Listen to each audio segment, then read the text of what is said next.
झालं. बोल. हां, मग पुन्हा मग हां. आज लग्नानंतर आपण पहिल्यांदा चाललो कुठेतरी फिरायला. तर तुमचं त्याबद्दल काय मत आहे आणि कसं वाटतंय तुम्हाला? तुम्ही तुमच्या नवऱ्यासोबत चाललाय. तुमच्या ट्रिपचा अनुभव म्हणजे सुरुवात कशी झाली ट्रिपची आणि कसं काय तुम्हाला वाटत आहे त्याबद्दल थोडं बोला काहीतरी. हां. नवऱ्याबद्दल सांगा, तुमच्या अनुभवाबद्दल सांगा, अच्छा, आमच्या अनुभवाबद्दल सांगा का? ट्रेनच्या प्रवासाबद्दल बरं, सांगा. हां, पडला तू. अनुभव खाली पडला तुमचा, अनुभव कमी पडला तुमचा. अनुभव खाली पडला. हां, मग ते का काय झालं, हां, सांगा. माझा नवरा यांनी नाही का मला फिरायला न्यायसाठी म्हणून यांनी केरलाचा प्लॅन केला. हां, मग त्याच्यानंतर आमचं प्लॅन ठीक आहे ठरलं की आम्हाला जायचं आहे. हां, मग आम्ही विचार केला की आम्ही केरलाला जाऊ. हं, आणि याच्यानंतर तो आमचा मोबाईल काही सेट होत नाही, मगांपासून आम्ही सेट करत आहोत. हां. त्याच्या मागचं कारण म्हणजे माझ्या नवऱ्याला मोबाईल हँडल करता ठीक आहे, ठीक नाही. आहे. पकडून ठेवतो. हां, ठीक आहे. हं, तर मग आम्ही विचार केला केरलाला जायचा. हं. घरी फॅमिली होती, फॅमिलीकडनं परमिशन घेतली हं. की आम्हाला फिरायला जायचं आहे. अच्छा. आणि घरच्यांनी पण परमिशन दिली. हं, तर तुम्ही जर कंटिन्यू तसं बघाल ना तर व्यवस्थित दिसणार नाही, तुम्ही नॉर्मल बघा असं इकडे. हां, असं हं, ठीक आहे. मग घरच्यांनी परमिशन दिली हं, की तुम्ही जा फिरायला म्हणून. हं, मग तोपर्यंत सगळं छान चालू होतं. म्हणजे लग्न झालं, घरी पाहुणे होते, हं. पाहुण्यांना सकाळी हाय बाय केलं आणि पाया मग पडली. निघालो. मग पाया पडल्या. हं, मग त्याच्यानंतर हं, मॉर्निंगला सकाळी हं.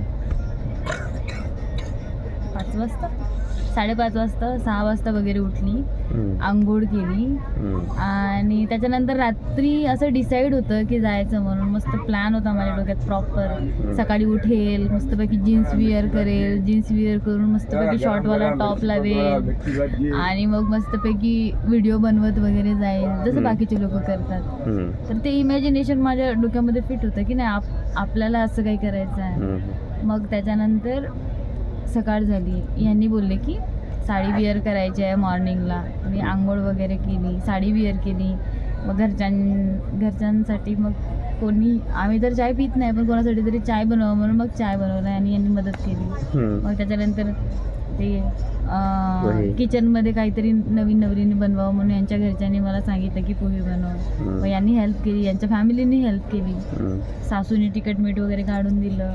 पोहे मग फार सुंदर झाले त्याच्यानंतर मग पोहे बनवले आणि ते खूप सुंदर झाले. आणि ते पोहे छान झाले होते, सर्वांना आवडले. सगळ्यांनाच आवडले. मग त्याच्यानंतर जायचा प्लॅन होता. तर मग माझं असं होतं की आता हीच साडी मी विअर केली होती. हं, मग माझं असं होतं की आता जायचं आहे आम्हाला, हं. तर आता कपडे चेंज करायचे आणि हे बोलेल की निघायचं. साडी काढ आणि हां, जीन्स. आणि आमचे हे बोलणार की हां ठीक आहे पूनम, आता तू ही साडीवाडी काढून घे, आता आपल्याला फिरायलाच जायचं आहे, तर आपण मस्त की पैकी फिरण्याचा प्रॉपर ड्रेसिंग करू आणि जाऊ. हं, मग यांना विचारलं की कसं करायचं, तर असं विचारत नाही तर यांच्या घरच्या 4-5 बाई आमच्या बेडरूमला आल्या आणि त्यांनी काय सांगितलं की गळ्यात सोन्याचं जे मंगळसूत्र वगैरे आहे ते सगळं नकली घालायचं, सगळं काढून ठेवायचं, सगळं काढून ठेवायचं.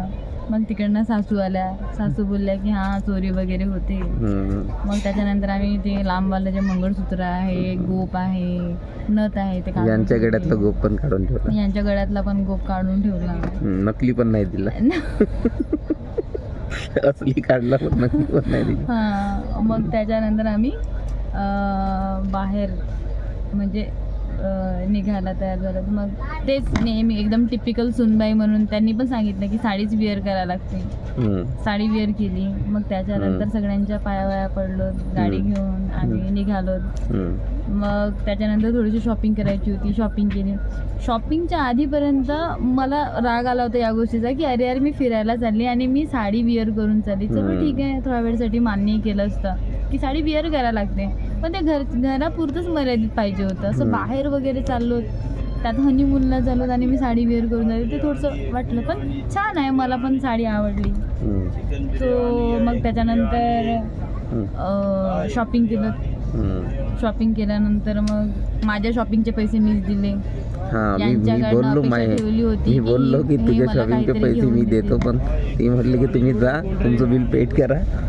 पण यांनी काही पैसे दिले नाही. हां, सो मग त्याच्यानंतर तेच की शॉपिंग झाली, मग ट्रेनची वाट बघत होतो. तोपर्यंत खूप एक्साइट होती, अरे ट्रेन नाही आली. मग ह्यांचं असं होतं की इथे ट्रेन लागणार, इथे उभं राहायचं. मग माझाही पहिला प्रवास होता. मी याच्या आधी असा एवढा लांबचा प्रवास कधी केला नव्हता. Third AC. मग त्याच्यानंतर थांबा, मग त्याच्यानंतर मला असं झालं होतं की यार पहिल्यांदा आपण लांबचा प्रवास करतो. म्हणजे याच्या आधी माझ्या घरच्यांनी परमिशन दिलं नव्हतं बाहेर प्रवास करायला. आणि मग यांच्यासोबत यांच्या मेवणीच ना, हां, त्या आल्या होत्या. त्यांनी पण एकदम कम्फर्ट फील करू दिलं मला की असं करा, एन्जॉय करा असं वगैरे. पण त्यात माझ्या मनात होतं अरे यार एन्जॉय तर करेल, पण साडीवर एन्जॉय कशी करेल मी प्रवासाचा.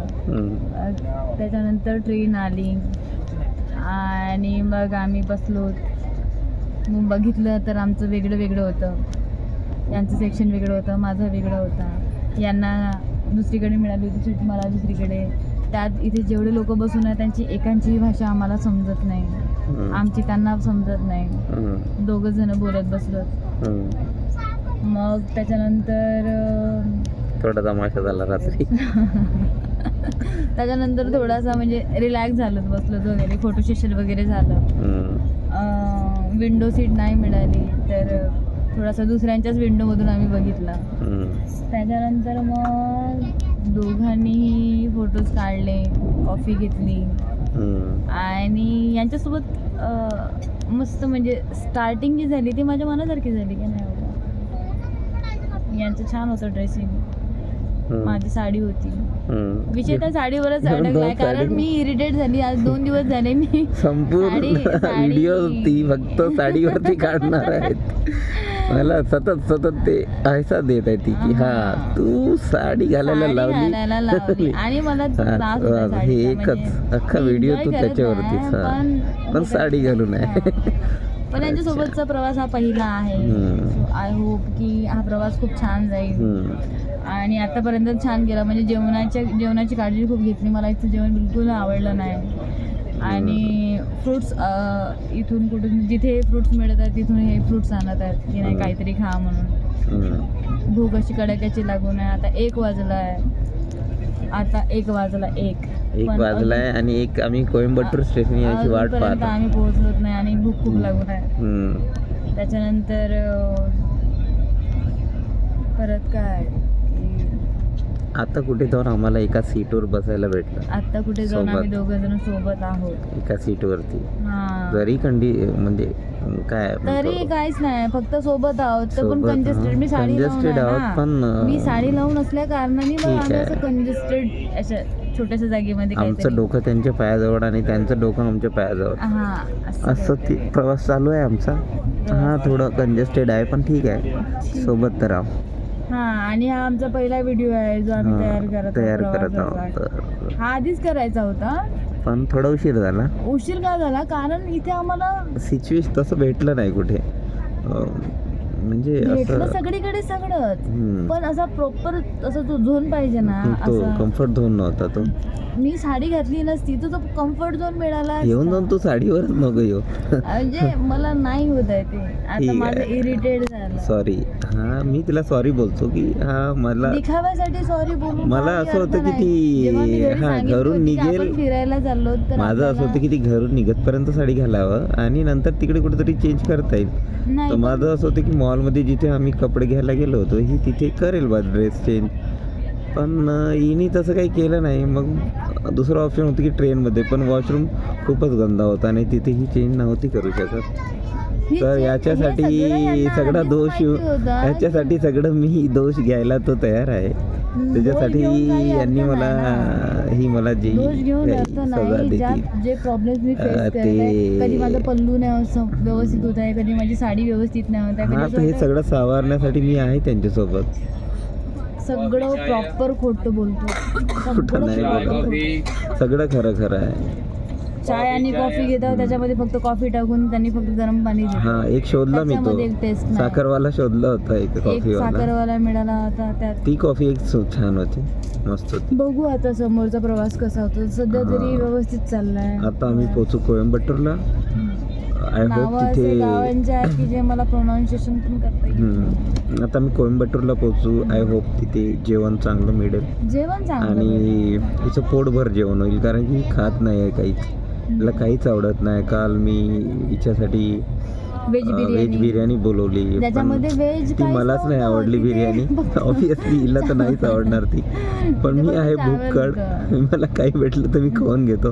पण बिचारीला 2-3च चमचे खाल्ली आणि तिने बोलली की भुक्कडची लेवल पार आहे यांची. म्हणजे यांनी काय पहिले आम्ही काय खाल्लो होतो आज मॉर्निंगला आज आम्ही आधी खाल्लेला पुरी पुरी भाजी खाल्ली. त्यामधून त्याने एकच पुरी खाल्ली आणि बाकीच्या 3 पुऱ्या मी एकट्याने खाल्ल्या. त्याच्यानंतर हे परत खाल्ली. त्याच्यानंतर मी खाली गेलो, एक स्टेशन आलं, तिथे उतरून मी इडली घेतली. त्यात 3 इडल्या आणि एक वडा, सांबार वडा होता. 3 एकट्याने फस्त गेला. पोटोभाऊ नाही यांचं काही टेन्शनच नाही आता जेवणाचं. नाही खातच नाही आहे. मी काय करू, हिला किती खा करतो पण ही काही खातच नाही. तर मग आता काय करू. आणि मॉर्निंग पासून काहीच नाही, फक्त चेहऱ्यावरून पाणी घेतलं फाउंडेशन लावला. तो कधीच लावला, बोर झाला आता. नवऱ्यासोबत बोर होत आहे काय, म्हणजे असं तर नाही म्हणायला पाहिजे. इतन्याच एरियामध्ये नवरा एवढा प्रेमळ भेटला. पैरो तले सर रख के सोया हुआ है, और क्या चाहिए. किती एखाद्या पत्नीला काय, कंडिशन अशी आहे म्हणून यांची कंडिशन अशी आहे की हे असं एखाद्या पत्नीला काय हो, तिच्या पायाजवळ मान ठेवून तिचा नवरा झोपलेला आहे. अरे एवढ्या प्रेमाने हे बोललं. याच्या ऑपोजिट सगळे घडत आहे इथे. इथे जागा नाही जागेत नाहीये. म्हणजे असं होतं की अरे यार आमचं जागा भरपूर आहे आणि माझं असं होतं की नाही काही चोरी होईल सगळ्यांनी घरच्यांनी. एसी ट्रेन मध्ये चोरी होत नसतं सहसा, एसी बोगी मध्ये, ते स्लीपर मध्ये. आता यांनी कधी प्रवास केला नाही, यांना तेवढं काही माहिती नाही आहे. मला सगळं माहिती होतं. तिला म्हटलं मी तू बिंदास झोप, काय टेन्शन नको, कोणी येणार. थांबा थोडे, आपलं सामान आहे तर आपण कसं झोपायचं म्हणून आहे ना. माझं पूर्ण लक्ष त्या सामानाकडे होतं. मग एक नजर खालून यांच्याकडे बघितले, वर झोपलेले, बघितलं की काय करतायत. त्यांनी मस्त अंगावर घेऊन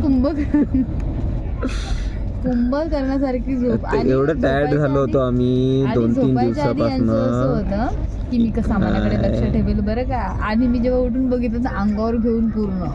हां, 1-2-3 दिवस एवढं झोप नाही झाली, त्याच्यामुळे एवढी झोप लागली. वरून एसी थंड चालू, तर ते कंट्रोलच नाही झालं. आणि मी असा कुंभकर्ण जसं म्हणत आहे, कुंभकर्णासारखा झोपी गेलो. मग मधा त्यांनी मला 2-3दा उठवलं आणि यांचे चाडे चालू झाले तेवढ्या मध्यरात्री वगैरे. आणि काय मग मध्यरात्री चाडे नव्हते चालू झाले, मध्यरात्री आमच्या ट्रेन मध्ये भांडण झालं होतं. माझ्याकडे काही पर्याय नव्हता लागलं. आणि काय करणार, मग बायकोचे चाडे सहन करावंच लागतात नवऱ्याला. आता त्रास बेगी बिल्ली म्हणून काय बेगी बिल्ली नाही सब झूठ. आता बघतोय की कोइंबतूर स्टेशन येईल आणि बिचारीला काहीतरी 2 घास पोटात जाईल. तिच्या खूप भूक लागलेली आहे तिला, हे मला जाणवतंय तिच्या चेहऱ्यावरून. भेटू आपण पुढच्या व्लॉगला. तर हां, थँक्यू सो मच. भेटू आपण नेक्स्ट ब्लॉग बनवू आम्ही लवकरच. ठीक, बाय बाय. अभी बाय.